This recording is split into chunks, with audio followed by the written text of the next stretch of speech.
Assalamualaikum warahmatullahi wabarakatuh. Waalaikumsalam warahmatullahi wabarakatuh. Saya sekarang berada di seorang pemuda, pemuda lokal hero.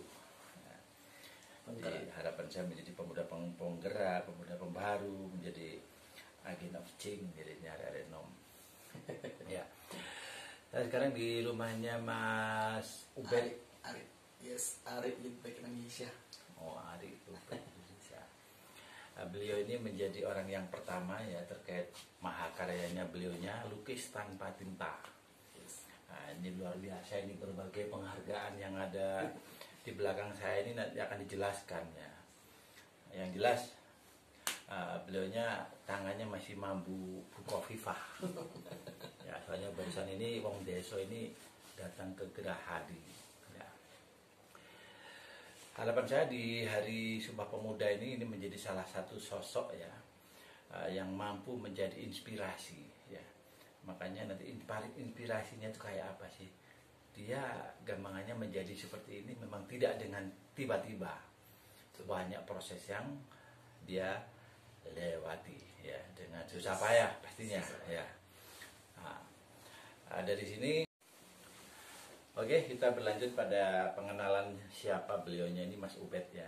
Sebagai lokal heroes tadi besar harapan kami karena ini masih Hari Sumpah Pemuda ya, paling enggak dia menjadi sosok inspirator kali ini. Oke, saya minta mungkin Mas Ubed sudah punya anak atau mungkin belum punya istri atau mungkin istrinya 2. Monggo. Siap. Ya, assalamualaikum warahmatullahi wabarakatuh. Berjumpa dengan saya. Nama saya Ari Dwi Asmara, bisa dipanggil Ari atau Asmara juga boleh. Saya berasal dari desa pedalaman ya, dari 37 km dari pusat kota.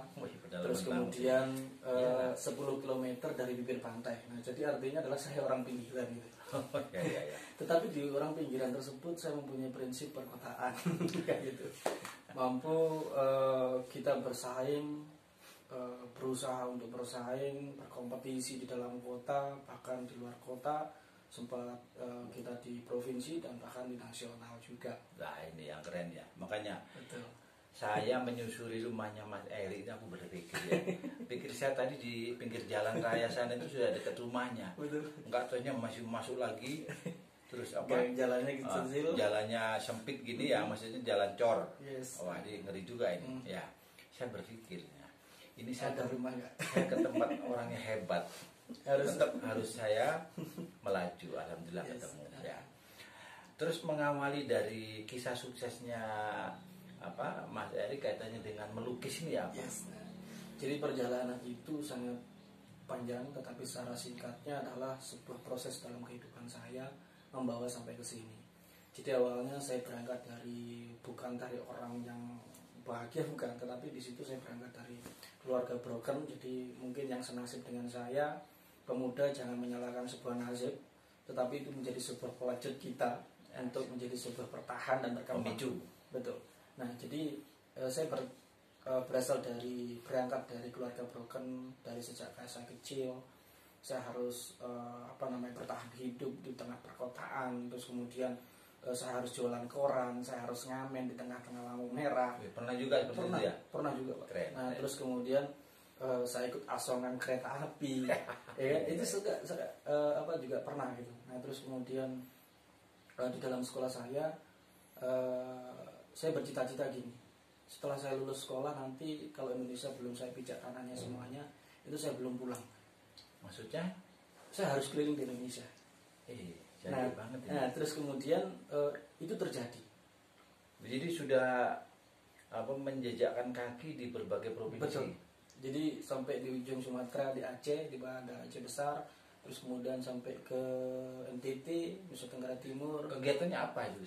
Saya berpikirnya dulu gini, saya kan tidak punya uang ya, bagaimana saya bisa sampai ke sana? Nah, akhirnya bagaimana caranya bisa membawa saya ke sana adalah salah satunya bekerja sebagai supir atau driver kan gitu. Nah, akhirnya saya di sana, saya sebagai supir ekspedisi sayur gitu kan. Nah, akhirnya bisa sampai membawa saya sekeliling di Indonesia gitu. Nah, terus kemudian yang belum ini adalah Sulawesi sama Irian Jaya atau Papua, itu yang belum. Nah, mudah-mudahan, tapi kemarin sudah ada berbau-bau ada potensi ke sana nih ya kan. Jadi ada beberapa program yang akan membawa kita ke sana nanti untuk pengembangan sebuah konsep kaos lukis kita nantinya. Oh, jadi kalau yang beberapa provinsi tadi yang Pak ya itu masih petualangan. Betul, ya? masih petualangan. petualangan. Jadi proses perjalanan betul. hidup lah agamanya karena tadi agamanya setelah sekolah saya harus menjejakkan kaki di berbagai provinsi yang ada. Betul. Nah, tapi alhamdulillah mungkin beberapa provinsi yang akan diinjak tadi sampai sudah ada warna yang beda. Yes, Ya, pasti. kalau Jadi dulu seorang supir, yes, sekarang menjadi seorang pelukis tanpa Pengusaha. tinta. Yes. Keren, pengusaha Jadi, muda. oke, jadi di situ adalah kenapa sih saya merubah polanya menjadi seorang pelukis atau menjadi seorang wirausaha ya. Nah, kalau dulu saya masih perlu untuk mencari ilmu karena saya secara pribadi untuk menempuh pendidikan di atas yang kita mau itu kayak kesulitan gitu. Nah, akhirnya saya belajar di dalam kehidupan jalanan yang saya bawa saat ini. Universitas jalanan berarti Yes, ya? benar. Universitas jalanan. Nah, terus kemudian di dalam kehidupan tadi, di sela perjalanan saya rangkum hari ini dan menjadi sebuah motivasi bagi pemuda-pemuda yang ada di Indonesia, khususnya yang ada di Jawa Timur. Keren ya. Terus kemudian mungkin senasib dengan saya ini, jangan mengeluh, pemuda jangan mengeluh. Jadi maksudnya kalaupun punya latar belakang kayak apa Yes. saja, teruslah Betul. mencari bahwa kehidupan itu memang harus bergulir. Yes. Ya. Betul. Jadi cuma kita memang harus punya kemampuan mencari apa itu kepingin tadi opo. Yes, ya. betul. Oke. Jadi passionnya kita bentuk dulu. Kok terus tiba-tiba sampean punya keahlian melukis ini ya, bahkan sampean menjadi orang yang pertama, bahkan satu-satunya, bahkan sudah mendapatkan hak paten dan lain sebagainya. Ini luar biasa sekali ini. Itu berawalnya gimana itu, Mas? Jadi saya di keliling di Indonesia tadi itu melihatnya begini. Di setiap saya berkunjung di setiap kota, pindah kota lain, itu ada sebuah peluang ya. Yang mana pengunjung tadi saya menempatkan sebagai wisatawan. Nah, itu mencari oleh-oleh. Ya, mencari oleh-oleh di mana yang menjadi sebuah ciri khas di daerah tersebut gitu. Nah, terus kemudian setelah saya melihat potensi itu, loh kenapa tidak saya ini juga membuat hal yang sama. Kan gitu. Nah, akhirnya ada peluang tersebut. Terus kemudian saya terinspirasi dari kawan-kawan pengukir di bidang seni ukir gitu. Mereka mengumpulkan kayu, mengumpulkan batu untuk diukir dan segala macam menjadi sebuah bentuk warna atau gambar yang sangat luar biasa. Nah, akhirnya saya ingat lagi di antara tahun berapa itu ya, 2000-an itu, tahun 2000-an atau salah satu negara itu membuat sebuah ukir dari es batu. Oh iya. Nah, berarti semua di situ adalah sebuah teknik. Ya. Nah, akhirnya teknik tadi itu saya adopsi, bisa nggak diaplikasikan di sebuah tekstil.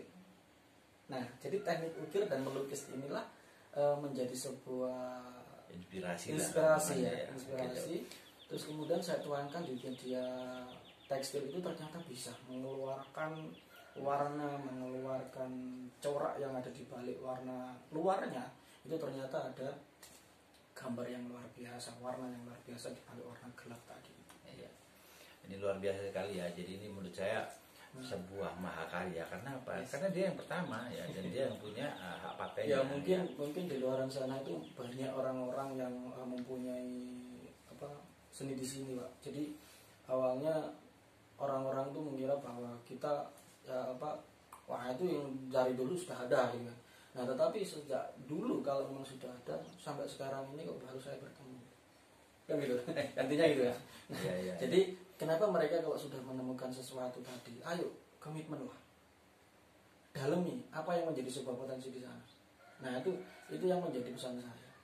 Kemudian jangan hanya menjadikan sebuah cerita, oh itu dulu ada kayak gitu.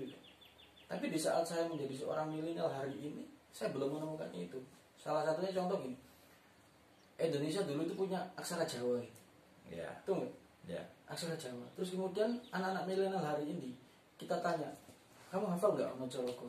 Nggak akan hafal. Bahkan nggak tahu sama sekali apa Ono Corogo kan itu. Nah, dari situlah ayo daripada nanti sudah diklaim oleh negara lain atau diklaim oleh seseorang, ayo di saat kita menemukan sesuatu dalamilah dan kemudian legalitaskan. Itu pesan saya. Termasuk ini ya, termasuk ide saya Yes. harusnya juga dilegalkan Pasti juga ya. harus gitu. Jadi dengan hashtag 1RT 1 pemuda Iya, cerdas segala itu macam. harus ada legalitasnya kan gitu. Terus gini Mas Ubed ya, ini pengalaman sampai ke Gerahadi ini ya apa Siap. ceritanya ya? Kok misalkan apa? Ini berapa tahun yang lalu saya ketemu sampean ya waktu di kegiatan Malang Boys ya. Siap. Kayaknya ente ini masih belum bukan Belum siapa-siapa. mengarah ke sana gitu ya. Nah, jadi Begitu ganti tahun ini saya melihat dari gendeng ini aku lagi hebat lagi aku saya harus ke rumahnya lah. Yes. Sekali ini saya ke rumahnya, saya ingin ceritanya beliau ini ya apa sampai salaman Mbak Kofifa ini wong desa iki. Jadi begini ceritanya, di saat di situ ada peluang, kenapa tidak sih kita masuk? Ya. Nah terus kemudian jangan meninggalkan sebuah kesempatan, gitu ya. Terus kemudian persisten, terus lakukan. Dan akhirnya apa? Saya komitmen di sana, saya terus melakukan kegiatan saya, terus kemudian saya berbagi dan saya belajar kepada orang-orang yang sudah berhasil sampai ke sana bagaimana. Itu yang saya lakukan. Terus kemudian minimal kalau kita ingin berhasil di bidang apa yang kita mau, minimal kita belajar kepada orang yang lebih tahu. Nah itu. Nah terus kemudian saya belajar ke sana dari orang-orang yang sudah sukses di bidangnya minimal, baru saya akan adopsi, saya akan modifikasi di sana. Bagaimana sih orang tersebut bisa sampai ke titik yang apa mereka mau kan jadi gitu. jadi intinya kan sebagai pembangkit. Betul. Ya, sebagai apa ya, daya dorong agar kita itu menjadi diri kita ya. Di saat kita memang ingin sukses, Yes. ya berkacalah pada orang sukses. Betul. Pokoknya banyak orang yang ngomong begini ya, ancen wong sukses itu ya apa ya ini ya. Kan karena gitu ya. Betul. Padahal yang kita infokan ya kayak saya ketemu dengan ini ya, yang kita sampaikan tuh hanya ya, kunci suksesnya saja, tapi jadiolah seperti Mas Ubed ini ya. Nah, jadi hari ini bagaimana perjalanannya itu juga yang harus menjadi pelajaran ya. Bukan berarti Mas Haris ditekoni wong sukses mesti ceritanya enak-enak. jadi gini, Setelah ketemu Bu Kofifa ya. yes. Jadi di hari Sumpah Pemuda ini pesan sampai kepada anak muda itu kayak apa? Pesan saya cuma sederhana, berpikirlah secara yang tidak logika itu akan terjadi ya. Karena di dunia ini, di depan kita saat ini itu semuanya tidak ada yang terjadi awalnya, tetapi ada salah satu orang yang berpikir ke sana, terus kemudian satu kelompok ini berpikir bersama, akhirnya terjadi itu akhirnya. Jadi tidak ada selama hidup di dunia tidak ada sesuatu yang tidak mungkin terjadi namanya gitu ya. Jadi harus dipikirkan lebih dahulu. Walaupun bahasa mungkin itu kadang-kadang juga orang mengatakan kalau namanya mungkin itu mungkin bisa jadi begini ya. Tapi ini bentuk kata-kata inspirasi ya. Yes. Jadi di saat kita memang menginginkan sesuatu yang mungkin di luar logika itu nggak pernah terjadi ya, kenyataannya bisa terjadi. Inilah sebuah pesan yang hebat menurut saya ya dari Mas Ubed ini ya. Jadi jangan berpikir di saat misalkan mau berkarya, mau berkreasi ya, Jangan takut gagal. Jangan takut gagal. Yes. Atau misalkan jangan takut ini jadi sebuah dijual dan ini jangan. Jadi hilangkan terlebih dahulu secara logika ini tidak mungkin terjadi. Ya kalau kita mengimaninya adalah terjadi akan terjadi. Tetapi di saat kita mengimaninya tidak terjadi, ya selamanya 5-10 tahun ke depan tidak akan terjadi. Itu kan seperti kita berdoa. Yes, betul. Di saat berdoa itu bersandariku nang Gusti Allah ya. Yes. Jangan hanya pada kata-kata. Yes. Ya. Jangan bukan hanya percaya saja, tapi juga ada keyakinan di sana. Ada keyakinan. Jadi bukan berarti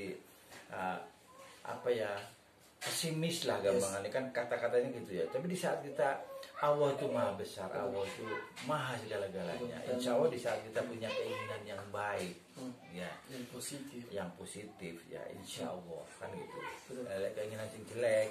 Yes. Dan saya berkaca juga bercermin kepada orang-orang yang sukses. beberapa buku yang saya baca, terus kemudian Contoh tokoh sukses yang mungkin menjadi inspirasi sampai siapa kira-kira? yang berperan banyak Mungkin dari lebih bidang di lukisan pastinya. kalau lukisan tetap saya belajar kepada apa namanya si Da Vinci ya, tetap ya, Leonardo Da Vinci. Terus kemudian karena dia tidak meninggalkan sebuah pesan adalah ya kamu jangan meninggalkan standarisasinya dari belajar kamu. Kalau misalkan awalnya skate ya udah kamu skate aja dulu gitu ya. Jadi walaupun kamu sudah bisa jangan menunjukkan kamu bisa gitu. Tapi ya kamu harus melaluinya dalam proses itu, ya udah ayo proses itu. Walaupun orang menyampaikan gambar aja masih pakai skate mau jadi nomor 1, jangan. Justru itulah menjadi sebuah kunci kesuksesan, tidak meninggalkan sebuah standarisasi yang awalnya. Kita tidak meninggalkan proses by prosesnya. Itu ya, itu masuk menjadi kata kunci ya. Betul. Kata kunci ya, punya fondasi yang Betul. kuat manakala semua itu memang didasari dari, kalau kita bicara lukisan tentunya skate. Betul. Nah, terus kemudian kan banyak orang kalau sudah bisa, sudah sukses itu meninggalkan perjalanan dulu, itu jangan. Sudah sukses sedikit terus kemudian lupa, wah ini lo saya, jangan. Lupa daratan ya. Betul, lupa daratan. Ya, Bahkan saya itu menyimpulkan logo saya ini, ya, ini logo saya. Nah, ini logo saya ini ada, mungkin itu logo pertama kali, itu logo fashion, logo kriya, itu logo kehidupan. Ini saya menyimpulkan di sini ada 8 unsur, 8 ujung roda ini ya. Jeru ya. Jadi nanti mungkin lebih malam aja ini. Iya. Terus ini lagi ya, jadi saya pingin ya karya-karya sampean ya nanti akan saya liput lah ya, mana-mana aja ya. Baik itu karya-karya dari ini ya, kain-kain perca. Betul. Ya, atau kriya kreatif ini opoy aktivitasnya nanti. Jadi kita menginspirasi bukan hanya untuk pemuda tetapi juga untuk warga sekitar, bermanfaat itu bagaimana. Jadi saya takut di saat saya meninggal nanti itu tidak bisa meninggalkan apa-apa. Jadi seolah-olah saya tidak hidup gitu. Itulah ya, itu yang menurut saya ya membuat kita semakin bisa hidup ya. Ya. Soalnya apa? Yang menyemangati itu adalah sebuah obsesi tadi. Di saat dia pingin ya punya arti buat banyak orang ya, selama dia belum bisa mewujudkan itu kan yang ada kan semangat ya. Kayak saya ini ya, kalaupun saya tua begini perjalanan ke sini nih hampir 60 kilo lebih ya. Ini kalau tidak didasari dengan semangat, mungkin waduh Pak Ari ngapain udah tua-tua ke sana. Bahkan tadi pagi kita berkomunikasi jam berapa? Jam habis subuh ya. Habis subuh. Itu luar biasa. Saya pagi-pagi langsung dicas semangat lagi. Wah, ini keren ini saya bilang. Pokoknya saya gini Mas ya. Di saat saya menurut kacamata saya ya, ini orang hebat ya. Di saat ada kesempatan ya, saya nggak akan buang kesempatan itu untuk hadir. Makanya di saat pagi tadi setelah subuh saya call, sampai ada kesempatan hari ini nggak kemana-mana, saya meluncur. Itulah saya. Oke Mas, saya ingin tahu produk-produknya sama Mas ya. Nanti kita ambil satu persatu lainnya. Ya manual adalah salah satu sebagian produk hasil karya kita. Ini ada gambar Garuda, karena kita punya tema itu adalah budaya dan wisata di Indonesia, karena kita ingin berkontribusi kepada pemerintahan ini, kepada bangsa Indonesia untuk melestarikan, untuk melestarikan budaya dan wisata yang ada di Indonesia. Gitu. Nah, ini ada wisata yang ada di Malang Raya khususnya. Ini ada singa. Itu adalah simbol dari kebanggaan kita warga Malang. Terus kemudian ini ada Garuda, ini adalah NKRI-nya, ya. Ini adalah cinta kita kepada NKRI. Terus kemudian di sini ada beberapa desain juga produk, ada gambar wayang, ya. Gambar wayang ini adalah kita menyimpulkan sebagai orang Jawa yang punya budaya itu. Terus kemudian, nah ini juga ada yang kecil juga. Jadi kita by request. Misalkan konsumen itu maunya yang ukuran kecil misalkan, nah itu bisa kita buatkan. Terus kemudian Nah, ini ada beberapa karya dari tekstilnya. Ini bukan lukis tetapi adalah limbah dari sebuah kain, sebuah kain perca. Kita sebut sebuah kain perca. Terus ini kemudian ini kita belajar kepada salah satu juga di UMKM yang ada di Malang Raya. Terus kemudian kita buat seperti ini juga, buat apron juga. Terus kemudian mari kita bergeser ke sebelah. Ya, demikian tadi ya. Saya alhamdulillah ya bisa mendatangi kediaman beliaunya ini ya. Kalaupun rumahnya nyelempit. Mungkin nanti bisa disut sedikit, di depan rumah kita itu ada kebun tebu. Iya, jadi di background kita ini, wah ini kayaknya. Jadi belajar hadapnya ke sana. Oke. Ya, alhamdulillah ini ya, siang ini kami bisa mendatangi lokal Heroes ya, Mas Ubed. Rumahnya nyelempit. Nah, saya tadi sempat takut tadi soalnya jalannya itu sempit ya. Yes, jadi melewati jalan cor ya, kanan kiri hanya cukup untuk ban mobil. Yes. Keren dan ngeri. Jadi ternyata di rumah terpencil ini ya, ini kalau misalkan lagi musim tebu ya, bulan 7, 8, 9, 10 ya. Sampai 12. Ya, mungkin kalau dilihat dari atas kelihatannya rumahnya Mas Ubed ini yang mana ini ya. Jadi nanti bisa naik ke situ, tapi di situ tuh muter kelihatan semua. Dari sinilah ya kami sangat terkesan dengan Mas Ubed ini ya, bagaimana dia begitu PD-nya sebagai wong deso ya, itu menunjukkan jati dirinya pada dunia ya, yang jelas pada dunia, karena beliaunya ini penemu lukis tanpa tinta ya, yang keren ya, dan beliaunya sudah mendapatkan satu hak paten ya. Jadi kalau misalkan nanti ada penggemar Harley Davidson atau dari luar negeri sana mau bikin lukisan tanpa tinta, pastinya beliau akan datang ke sini. Siap. Oke Mas Ubed ya, terima kasih sekali atas kesempatannya dan sambutan yang luar biasa, dan banyak yang saya dapat ya, inspirasi dari seorang wong deso ya. Yang harapan saya wong deso ini bisa menginspirasi wong kota dunia. Oke, mungkin seperti itu ya. Kurang lebihnya kalau misalkan ada hal yang kurang berkenan saya mohon maaf. Akhir kata wassalamualaikum warahmatullahi wabarakatuh. Semangat.